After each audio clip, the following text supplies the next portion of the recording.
sa football. Sa muling pagsasanib ng Young Husband Brothers at ng ilang Phil-European booters sa Middle East Training Tour ng Philippine Ascals, asahan na ang mas malakas na lineup ng ating bansa para sa AFF Suzuki Cup sa susunod na buwan. Sasabak ang Philippine 11 kontra Bahrain sa October 12 bago ang kanilang friendly game kontra Kuwait sa October 16. Ito'y bilang pagpapalakas ng chemistry at game plan ng national team para sa kanilang pagsuong sa Biennial Regional Football Meet.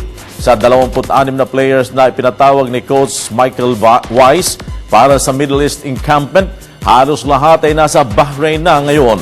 Naging magandang testing grounds para sa Ascals ang Peace Cup at dahil papalapit na ang AFF Suzuki Cup, bala pang bumuo ng mas malakas na kombinasyon ng national coaching staff sa pamumuno ni Weiss. Ang Pilipinas ay nakarating sa semifinals ng Suzuki Cup noong 2010 at ito ang gustong mapantayan kundi man malampasan ng grupo ni Weiss.